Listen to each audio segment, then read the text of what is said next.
N'Keal Harry was an absolute steal at 32. What are you guys talking about? Forget Tom Brady's passing numbers. He's the GOAT because he was the best punter in the NFL. I take Johnny Hekker over Patrick Mahomes to be my quarterback any day.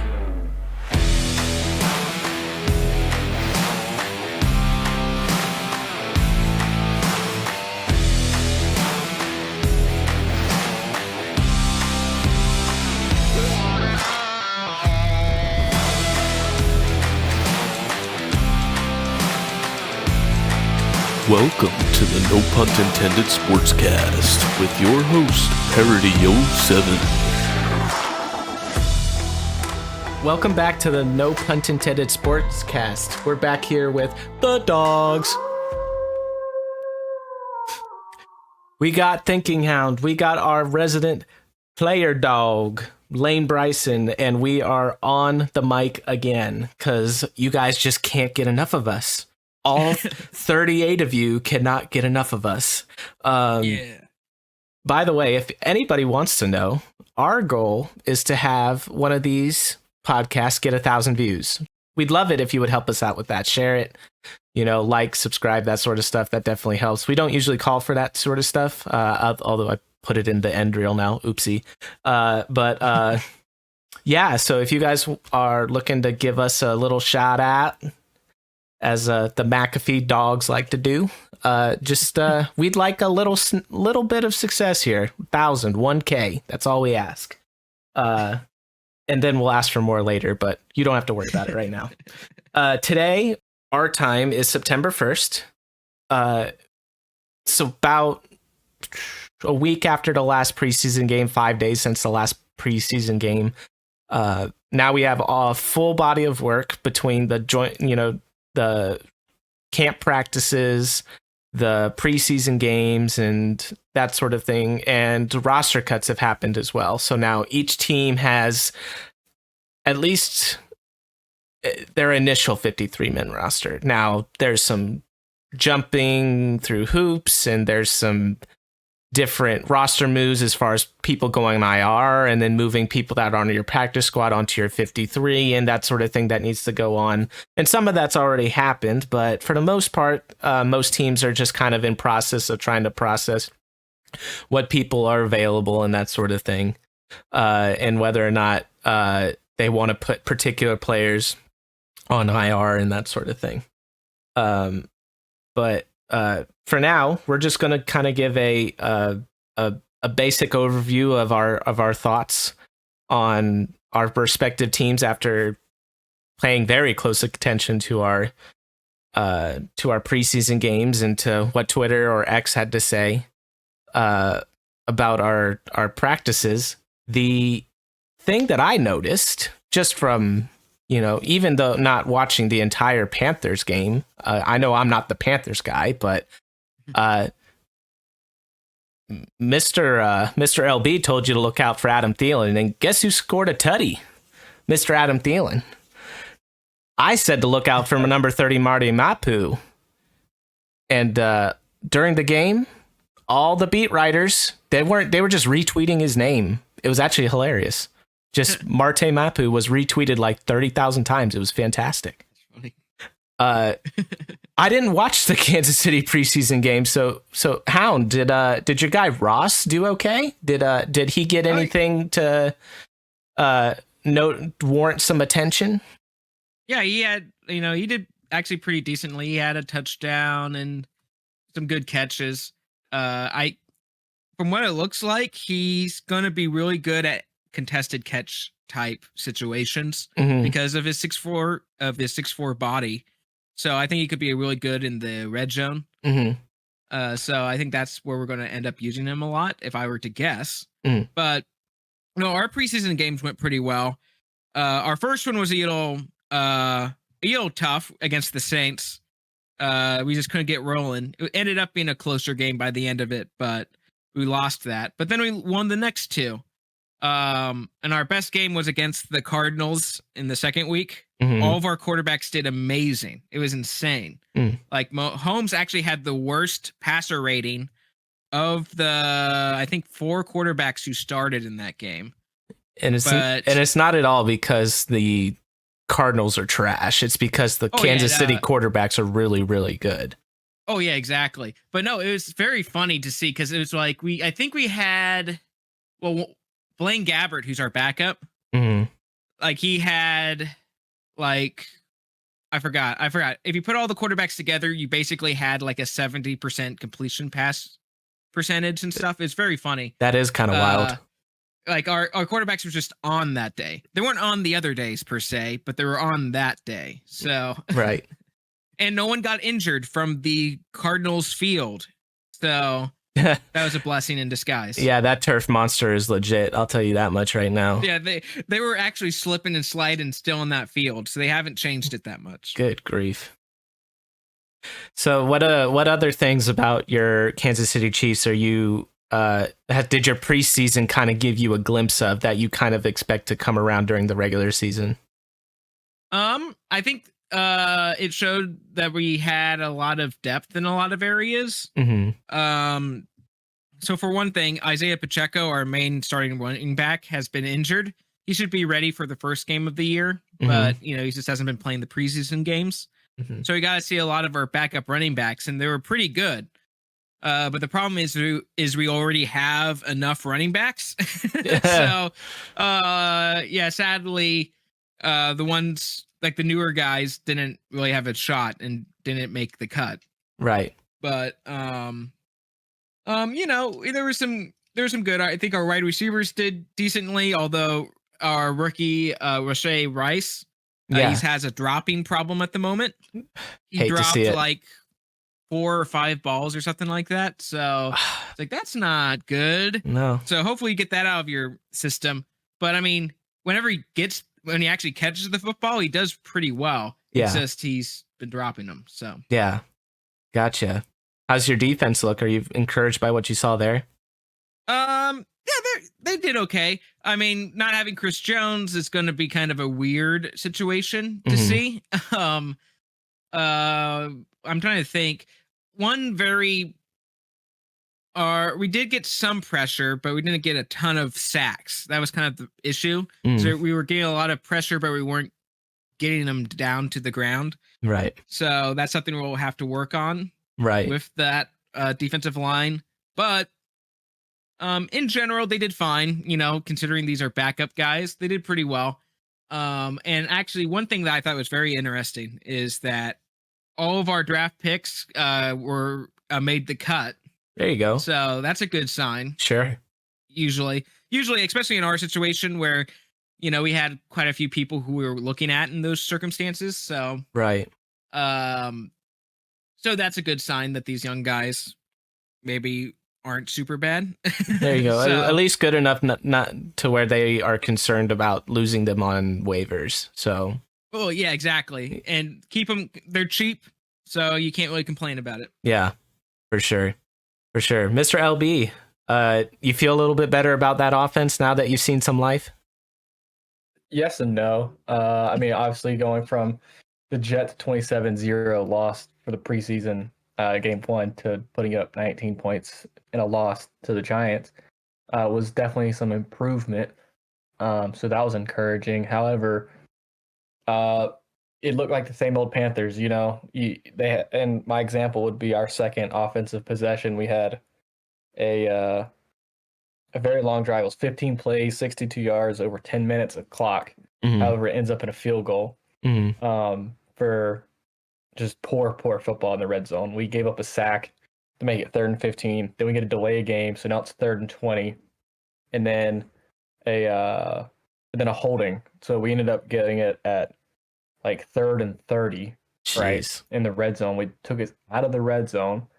Then we throw a little underneath shallow crosser, get it down to 4th and 17, and kick a 37-yard field goal when we were inside the 15-yard line, inside the 10. We were knocking on the door for a touchdown. And that's been Carolina's weaknesses over the last years. They don't convert in the red zone. They settle for 3 rather than 7. And it's hard to win football games that way. I mean, we lost 19-21.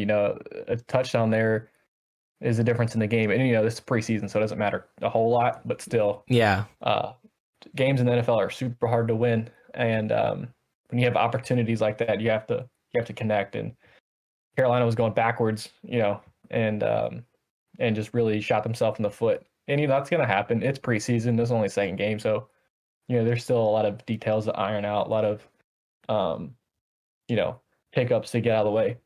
But I'll tell you what, man, the first drive that the Giants had, Daniel Jones just absolutely shredded our defense, and that was not good to see because it's good on good. We've got our first team guys out there, and Jones went like 7 for 8, ended up with a touchdown.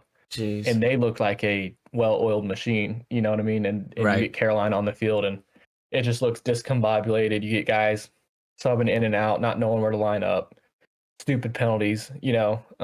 Obviously it was great to get points on that possession, but you can see the difference in what a second-year coach up in New York can do when you get some continuity with an experienced guy versus the first-year head coach at Carolina with Reich, and then a rookie quarterback and a lot of young guys over the field. You can just see the difference in and how those operations go. So there's some good and some bad. That was my biggest takeaway from that second game. What you played quarterback in college, and obviously you see a lot of when you watch the games and when you watch the way these things play out. You kind of, I've noticed that you analyze it from a quarterback's eye and from what I think is a coach's eye. So from your quarterback's eye, what have you seen out of Bryce Young? What have you been encouraged by or discouraged by? What is your just 3-minute evaluation of Bryce Young? Yeah, I think his pocket movement's been great. He's obviously we saw that at Alabama, but I think it's really started to translate to the limited snaps he's taken in the preseason. But his pocket movement looks good. He doesn't look like he's going to bail and escape the pocket unless he absolutely has to, which is encouraging because I think in the NFL to be successful, you have to shred teams apart from the pocket. Yeah, and he can do that. We just got to keep him upright. So that was encouraging. He definitely looks super cerebral, like he knows where he's going before the ball snapped, which is very great. Obviously as an offense, you have an advantage knowing what play you're going to run, and the defense has to react to that. So if you can execute at a high level and you can make pre-snap reads, get your guys lined up, set your protection, et cetera, you're giving yourself that much more of an advantage. So that was obviously encouraging.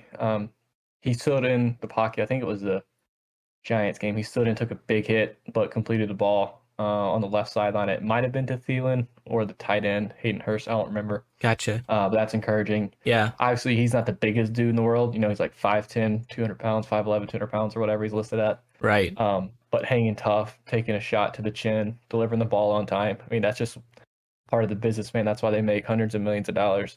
You got to take bumps. So that was also encouraging. So I think there's a lot to like. Obviously, still rookie quarterback. He didn't get a ton of preseason reps, which I'm somewhat confused on. But I also understand, like, you don't want to throw too much at the kid. Right. So, that might be their reasoning.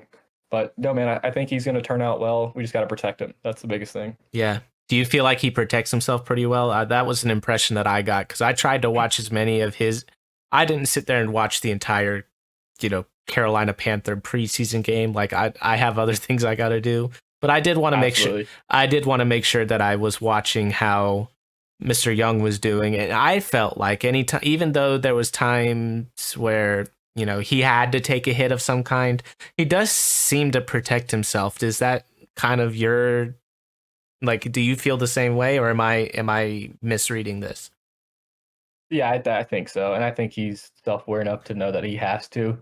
He's clearly. I mean, I would argue he's probably the smallest guy on the field at any given point, certainly weight-wise. I mean, maybe some of the DBs, maybe giving him a couple pounds. But, I mean, let's be honest, the dude is the exact opposite of what Cam Newton was. And he played reckless and like a running back, which was awesome. But, he doesn't have that physical stature like Cam. So I think he does try to protect himself. Obviously, you can only do that to a certain extent. Sure. It's a violent game. You're going to take hits. But minimizing those hits, especially the big ones, you know what I mean? If you can get down, slide when you're out of the pocket, step out of bounds, you know what I mean? Like, live to play the next play. You don't have to be the hero. So I do think he protects himself, which is encouraging. Right. But I think, that's something he's probably had to do most of his life, especially at Alabama. I don't think he's necessarily looking for contact, which is good. Right. But I also don't think he's afraid of it either. My example earlier, standing in the pocket, delivering the ball, taking a shot. So Sure. yeah, I there's a lot to like. So that it's been encouraging. Good. Yeah. My thing with New England, they didn't really let Mac play too much. But when he was in there, he looked more akin to what he looked like in his rookie season. He looked like he knew where he was going with the ball. He was making checks at the line. He was adjusting the protections. We ran some more RPO stuff, and it wasn't like RPO to bubble screen like we spammed last year. It was RPO to quick slant, RPO to a quick out or something like that. And that was really encouraging. One thing that was a little discouraging was that if Bailey Zappi wasn't throwing a quick slant, he wasn't completing the pass. That wasn't really all that cool to see. I blame the other players. It's not Bailey Zappi's fault. Okay. He should have been more open. Yeah, right. If you're running a quick slant, you ought to be open. The only guy who did it right was Kayshawn Booty, and he scored on the play. Okay, that's all I wanted.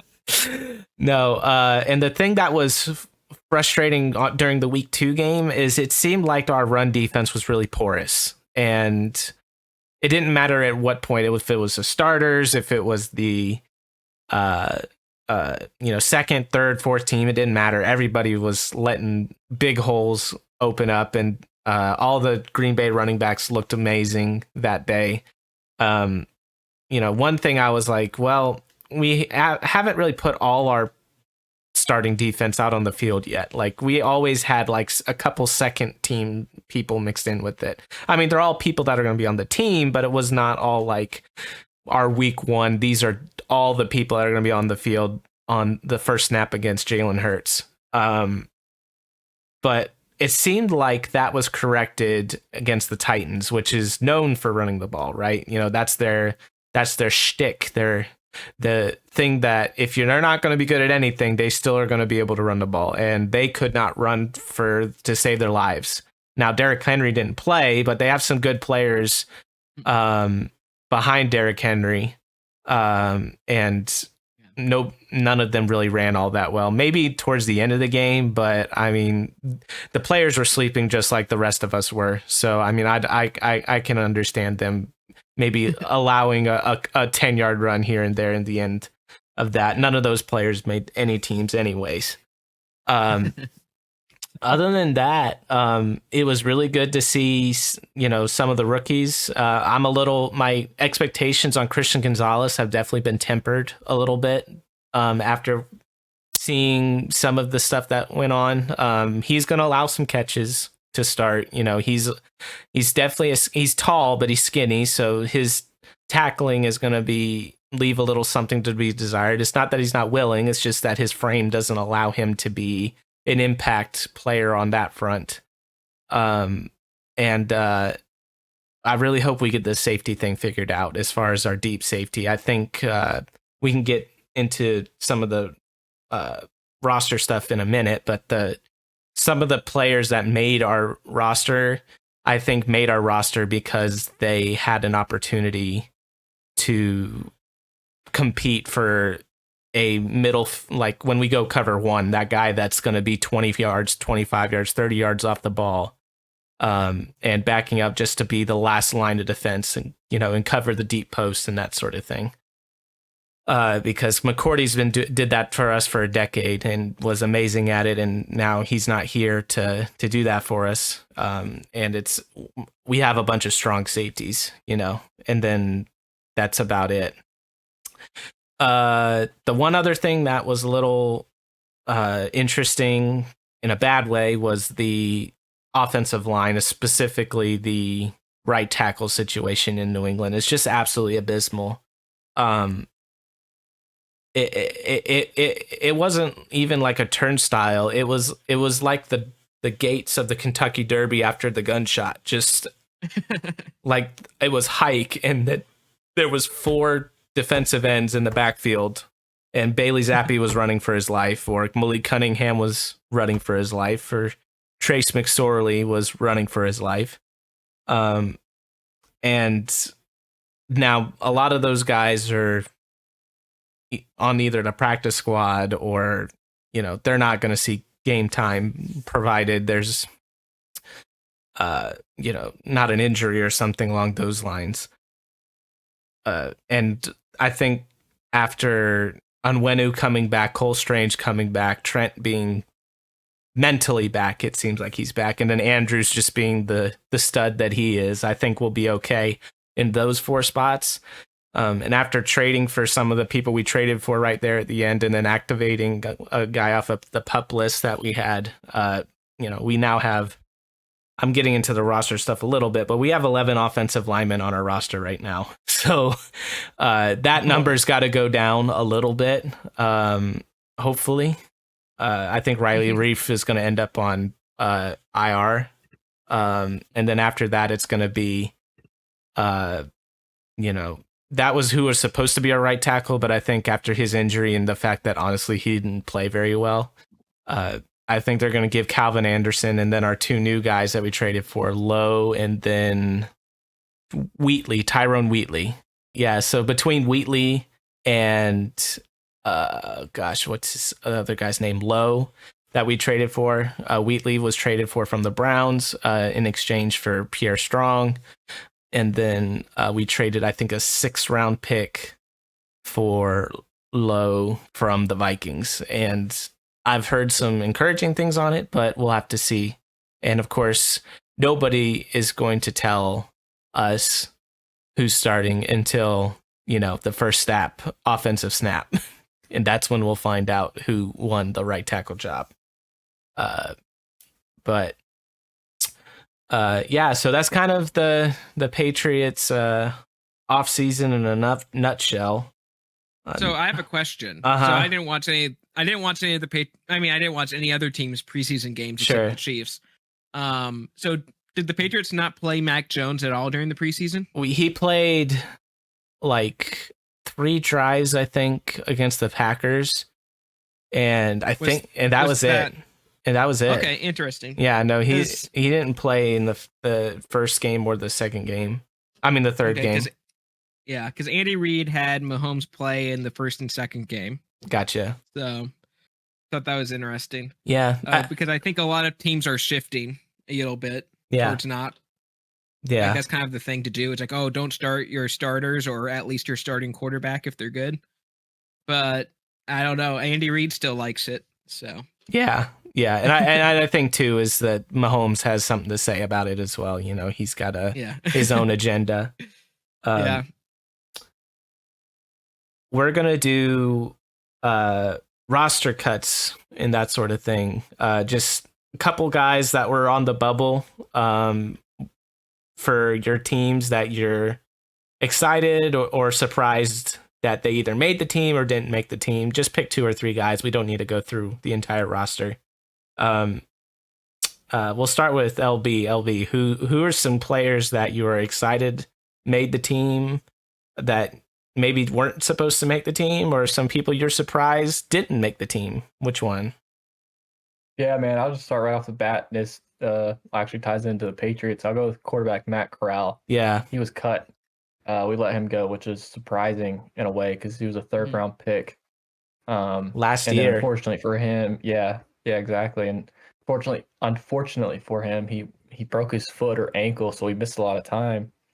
So we never got a great look at him, And then going into the preseason, he really didn't have a terrible preseason. It wasn't anything to write home about, but the new rules with the emergency quarterback stuff, I would imagine prior to this week that they would have, kept him on the roster as their 3rd guy. Because I'm currently looking at the 53-man roster, and they've got, of course, Andy Dalton and Bryce Young, and that's it. So I was surprised they didn't keep him on or re-sign him to the practice squad.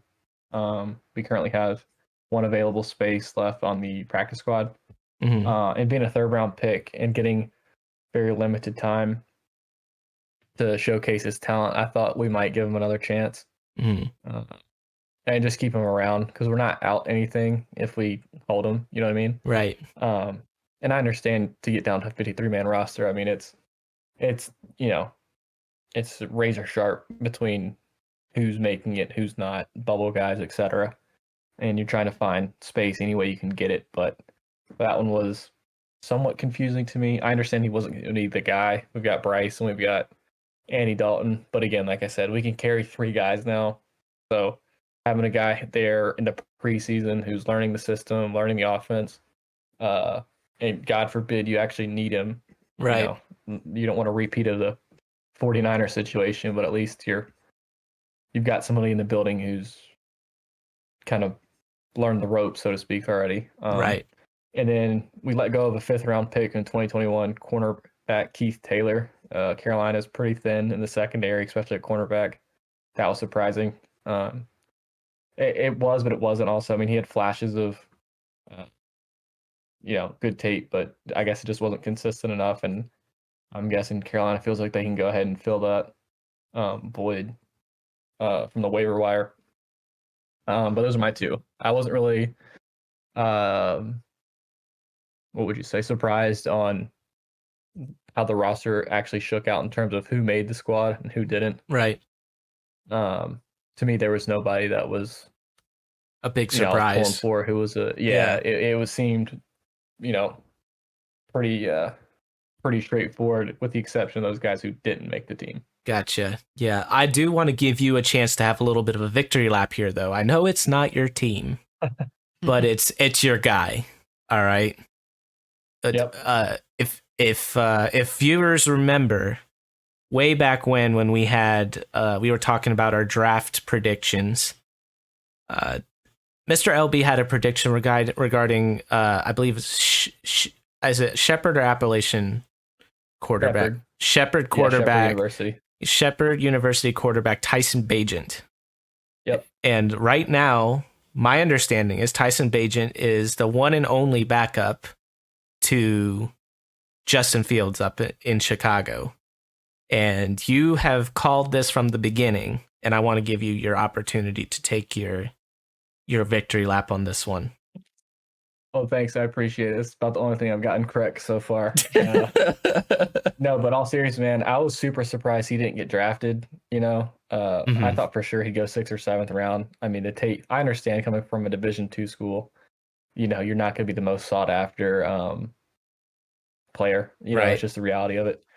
But it wasn't like this quarterback class was super deep anyways. There were some guys, but nothing. It wasn't like years past where you had 5 or 6 guys go in the first, 2 rounds, first round.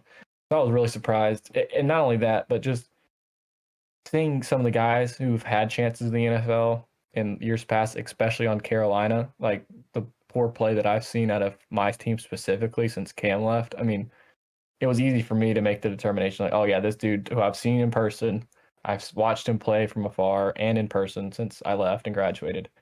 No doubt in my mind he can play in the NFL. And of course, the Chicago Bears picked him up in free agency, and the rest is history. They waived PJ Walker, and Bagent's their number 2, which is crazy because he's one bad play away from being the guy up there. Yeah.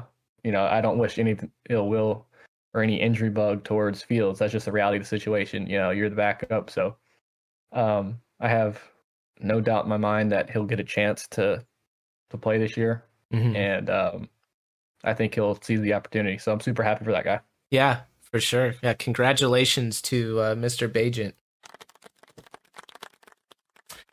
And congratulations to all the draft picks that made the Carolina Panthers squad. Mr. Hound, any surprises over there in Big KC? Anybody that you thought was supposed to be having those Kansas City ribs that are going to have to go sell insurance instead and go back to ramen noodles? Nothing super surprising. Mainly because we traded a wide receiver to the Panthers, so that helped out a little bit. Yeah. So the big basically news and talk of everyone in Kansas City was about our wide receiver class. Like, what were we going to do with all of our wide receivers? Because yes, we might not have like a number one wide receiver by most, like from what most people think of. Right. But the problem is we had about 8 number 3 wide receivers. So we're like, what are we going to do here? But yeah, there was literally 8 wide receivers that everyone was like, all of these should actually make the team because they all showed, well, either they're like Sky Moore or Kadarius Toney, so they definitely got a spot, or they've shown or they've performed really well in the preseason. But the problem is normally the Chiefs only keep 6 wide receivers. Okay. So it's like we have to cut 2 of these guys, and they're probably going to get picked up. So what we ended up doing is trading one of them to the Panthers, and then we ended up, for the first time since Andy Reid's been in Kansas City, kept 7 wide receivers on the roster. Oh my gosh. So it'll be interesting to see what happens there. So yeah, they liked him enough, liked all those wide receivers enough to keep them. And I bet Patrick Mahomes had a lot to say with that, because he's really close to the wide receivers versus other, positions. Sure. Yeah. So they're probably like, if you like these guys, we'll let you have them at least to start with. Right. And see if any of these, newer guys shows any, any new stuff that will solidify their spot, and then maybe we can kick somebody off down the road. There's a tight end that everyone in Kansas City, like all the sports news radio guys love, is called Matt Bushman. Okay. He was on he was injured last year, and he was like on the practice squad for us. But they love him for some reason. I mean, he's fine. But yeah, he didn't make it. He's on our practice squad now. Okay. But that wasn't super surprising in my eyes. But some people were surprised that we cut defensive tackle Danny Shelton, because we had picked him up this year, and then we leased him. But he's on your practice squad, right? He went to your practice squad? Yeah, he's on our practice squad now, so that's fine. I only know that because I wanted him to come to New England, so... Back to New England. Because they were like, that's a little surprising, but we kept him on the practice squad so we can call him up if we need to. Yeah. But besides that, nothing too surprising. One thing that happened is that, like I was mentioning, how there's like all of these quarterbacks that were kind of doing decently in the preseason. Sure. Is one of them was named Shane Bruchelli, who's this is his second year with us. He's like a young guy. I don't think he was drafted, but he might have been like late rounds. But we cut him or waived him, and then the Bills picked him up. So that's not suspicious for the Bills to sign him to their practice squad. Was it to their practice squad or to their 53-man roster? To their practice squad. Gotcha. So it's like, yeah, maybe a little bit of a spy situation there. But that's fine. Yeah. What's funny is the Chiefs have had that happen before. It was with the AFC Championship game last year, or I guess earlier this year. We cut a player from our team because, another one who was previously injured became healthy, and then the Bengals picked them up. Right. And it was like, this is a little weird. Yeah. Right before we're playing you. Yeah. But, that's how it works. That's nothing too crazy. Yeah, no, for sure. But yeah, the big news was that we kept 7 wide receivers. Yeah. And Andy Reid's never done that with the Chiefs, so yeah, it'll be interesting. That is an insane number to me. Like New England, there's times where we only had 4 wide receivers on the roster, and we kept 6 this year, and it's like a lot. Like we didn't think we were going to keep 6. But both our 6th-round rookies made the team. Both Demario Douglas, Papa Shada, and then Kayshon Boutte from LSU. He made the team as well. Demario's going to be number 81, and Bouchon's going to be 80. So if Brady was there, you could still say it was 80 for Brady, but not the movie. It's what's on the field. Maybe it'll be 180 for Brady, because it'll be 180 yards between the two of them week 1 against the Eagles and before halftime, so that Brady gets to see that stat line. That's if I've ever said a bold prediction, that's a big one. because I don't think Booty's going to be on the field. He probably won't even dress.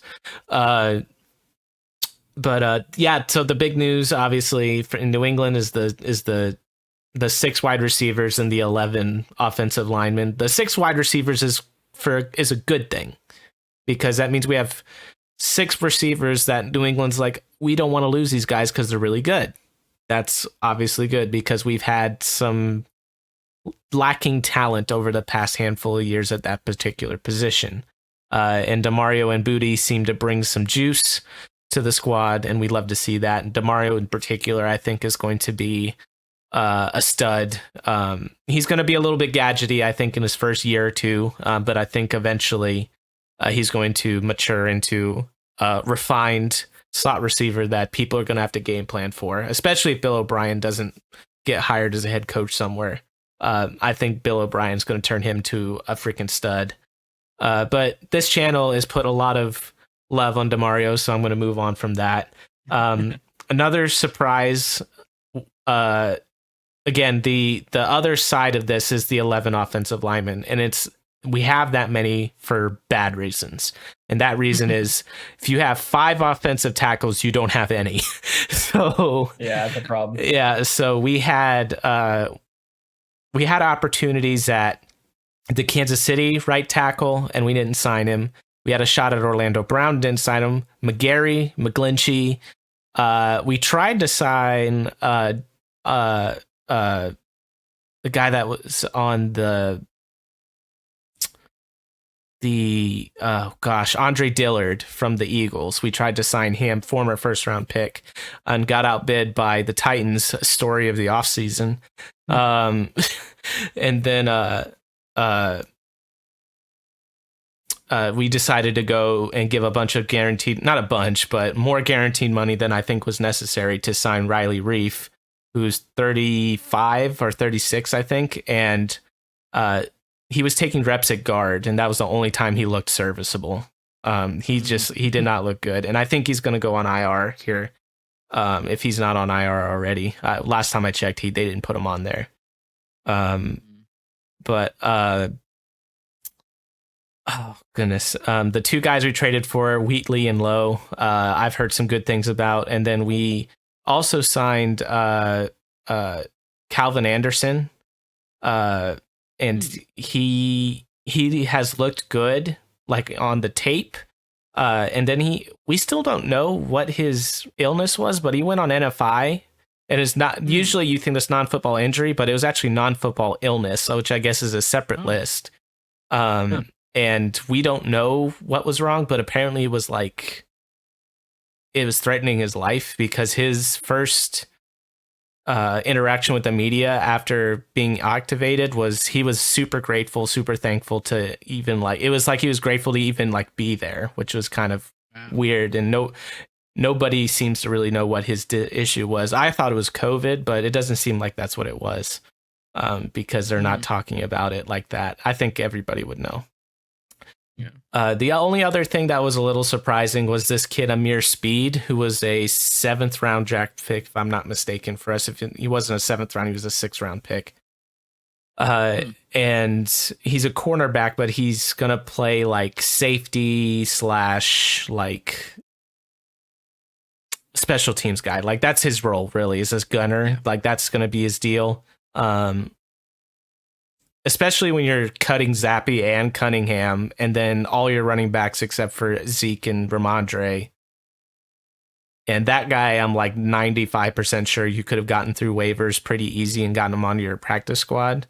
It ended up working out because they got all the guys on the team that they wanted to, including the guys on the practice squad. Zappi's back on the practice squad. Cunningham, Montgomery, and Harris are all on the practice squad. So we still have all our four running backs available that could be available, and we have all 3 quarterbacks available, plus Matt Corral. Thank you, LB. But yeah, dude. Bill Belichick scheming once again. So what's so interesting about that particular signing is that Panthers traded up with New England to get him, and the picks that we got for that trade up turned into Bailey Zappi and Marte Mapu. And then we end up with... And we've got nothing to show for it. And we have all three of them now. So, I mean, I was kind of hoping we went the veteran route, but I mean, if Bill O'Brien wants a jar of clay, I think he's getting one. Yeah, so that's pretty much the New England one. I could go on a rant about mismanaging our tackle situation, but I'm just so done with it. I want to be cautiously optimistic that our coaching staff will get it figured out between the guys we traded for and, you know, Calvin Anderson and that sort of thing. And there's their absolute refusal to put Mike Onwenu out there at right tackle, who's probably the best right tackle on the team right now, just because they want him to play guard. Like they're a lot smarter than me. They get paid to make those decisions, so I'll defer to them. But good grief, sometimes if it ain't broke, don't fix it. Well, maybe if it is broke, maybe you do something that isn't broke. You know, just maybe. Yeah, maybe. I'm trying to decide whether I want this show to be a positive show or a balanced show, because we're definitely not a negative show. Definitely balanced. Balanced, yeah. I think so. Because, dude, you got to call balls and strikes. Like when Carolina's some clowns, like I could give you a stat right now from the previous coaching staff. Like you just got to make fun of it, man. Yeah. Like, now I want to hear it. Yeah. Yeah. Okay. So, you know, the whole Matt Corral thing got me spinning, you know, and so out of Matt Rule's 24 draft picks, guess how many are remaining on the team? Yeah. I'm going to go with 2. No, it's a little more than that, but 13 have been good grief. Cut. 13 of 24. So wow. Basically Frank Reich and that staff have come in and purged everything that Matt Rule, not everything, but it might as well be, you know, everything that Matt Rule was trying to build. And it's just hard, man. That's just too much turnover to build a consistent winning franchise, you know? Like we're one step forward, 2 steps back. Like, yeah, we can't build off of anything. You know what I mean? That's just frustrating. Yeah. But, anywho. For sure. So if we're going to be a balanced show, then this is what I want to do. I'm going to present you a fill in the blank.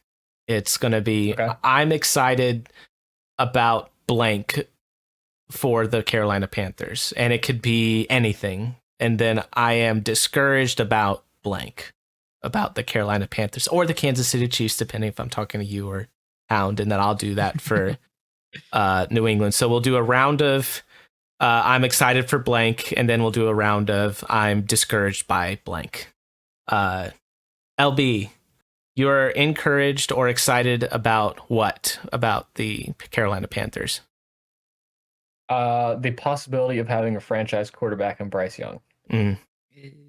That's good. So that's, you know, that's the stereotypical probably answer of every Panthers fan right now, but it's that for a reason we haven't had that. Yeah. Yeah. I mean, you can see glimpses of that excellence there. You know what I mean? It's just we got to cultivate it. You got to help them grow, mature in this league. And like I've said time and time again, you have to protect them. Yeah. So I'm encouraged about that. Conversely, I'm a little bit discouraged about the offensive line. It just hadn't been great. And to make matters worse, Austin Corbett, however you pronounce it, one of our starting 5 up front, he's going to miss the first 4 games from an ACL tear from last season. Jeez. So that's not ideal, but that you know, those are my 2 things. Gotcha. Mr. Hound, you are excited about blank for the Kansas City Chiefs. Matt Nagy. Let's go. But another more serious answer, offensive depth. Okay. Like again, everyone's like, oh, you don't have a number 1 wide receiver, which is true, or, you know, a lot of things. But we've got so much depth right now. Right. It's kind of crazy. And I think at the moment that's fine when you've got a quarterback like Patrick Mahomes. that is willing to throw to their number 3 or 4 wide receiver. Sure. Unlike, like Aaron Rodgers, Shade. So having a quarterback who's willing, like in that one game where all of our quarterbacks did very well, we had 13 different people catch passes. That's awesome. And yeah, I think that's a good place to be. That's impressive. That's awesome. So I think that's a really good place to be. I mean, our running back room was stacked too much, so we couldn't keep 2 guys that we were thinking we might keep, but just because we've got Jerick McKinnon already, Isaiah Pacheco, and Clyde Edwards-Helaire, it's not really room for any new guys. Yeah. So I think our offense is it has a lot of depth. That's maybe good. not the star power that everyone wants, but the depth is there. Gotcha. So what is the Hound discouraged by for the Chiefs? I mean, I think the thing every Chiefs fan has to be discouraged by is the pass rush, mainly because Chris Jones isn't there. We don't really have any other defensive tackle, like middle pressure guys, really. We have like Derek Nottie, but he's, no one's excited for him. I think our edge rushers will be okay. And there's one that I am excited about. But our rookie FAU is that? Yeah, FAU. I'm not as excited for him as George Karlaftis. Oh, right. That was your first. Was that your first round pick last year? Last year. Yeah. Okay. Yeah, and he's just started getting better as the year went on, which is kind of how our defense works. Right. Like a lot of times, young guys have trouble learning it, and then they kind of get better as it goes on. But I mean, I think FAU will do good too. I think it will take him probably to like week 10 or 11 before he really gets into his mode. But he was getting some pressures, which is good. Right. Which we will definitely need considering how the Chris Jones situation turns out. Right. So that's the thing that you're discouraged by, because if Chris Jones was there, you wouldn't have to worry about it. Right. So. Right. So I'm excited for the coaching staff, specifically Bill Belichick in New England. Nice. A lot of people are kind of down on Mr. Belichick, and I can understand their frustration. I do think their frustration mounts towards Bill Belichick, the general manager, not so much the head coach. It's difficult sometimes to differentiate because sometimes you forget what decisions a general manager makes versus what a head coach makes. And Belichick is the same person in our system, so what he says goes. But he doesn't have to touch the offense this season. And because last season he was so focused on the offense that he didn't have any time to really do much to kind of do those scheme and amazing defensive plans to overcome some of these high flying offenses, some of these really top tier quarterbacks. I mean, back in the day, he was sending Peyton Manning for loops. He was sending, Ben Roethlisberger for loops. And anytime you listen to Aaron Rodgers and Bill Belichick talk, Aaron always makes a comment about Bill Belichick playing him tough. These guys that are some of the most cerebrally gifted players that use that to their advantage on the football field have been the difference in us losing games the last few years. And now that Belichick is back to not having to worry about the offense and can kind of just put his input where it's necessary, and allowing him to kind of just drop that one extra play or drop that one extra disguise or something like that, that makes the difference in the game, which leads to the Malcolm Butler interceptions, that leads to, Peyton Manning looking pedestrian, that makes it look like Josh Allen is who he actually is. Shade. But it's about time that he gets back in the lab, and I'm really excited about that. The thing I'm discouraged by, honestly, is the damage of Matt Patricia on this team as far as last year. I could talk about the offensive line, but that also ties into it. Matt Patricia basically had a hand in our draft last year, or at least we drafted with the idea that Matt Patricia was going to run this Shanahan style offense where we were going to run stretch on both sides and then let our guys cut back and then, throw to the backside screen or to the backside dig or something like that. Yeah. And that offense lasted about 2 weeks. And then we tried to install another offense and it didn't work. And then, they tried this like all or nothing, like we're either throwing screens or all goes. And they kind of went with the all goes more often than not in the beginning and then got Mac hurt. And then they ran a completely different offense for Zappy. And then when Mac came back, they didn't run the same offense that was successful with Zappy with Mac. And Mac then had to throw 300 checkdowns for over the next 8 games. And that was why our team was 8-9 instead of better.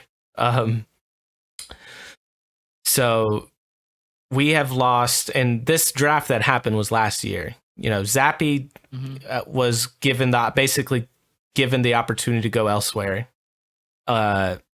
Pierre Strong, who was supposed to be like our next big, like really dynamic running back, isn't even on the team anymore, got traded away.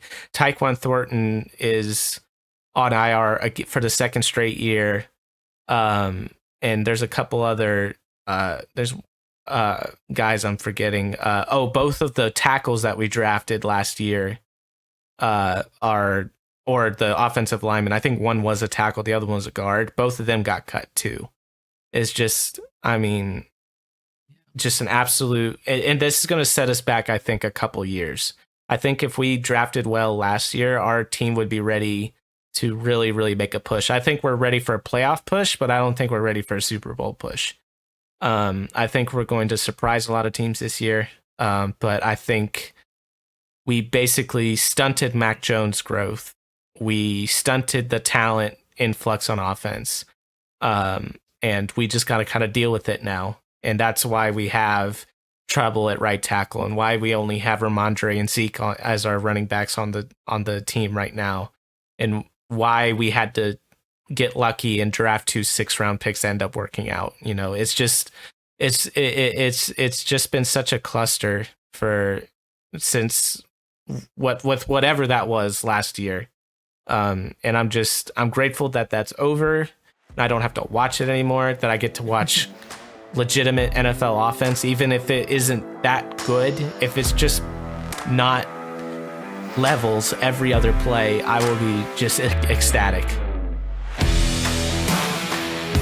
Thank you for listening to the No Punt Intended Sportscast. Be sure to check out the Thinking Hound and to like, share, and subscribe.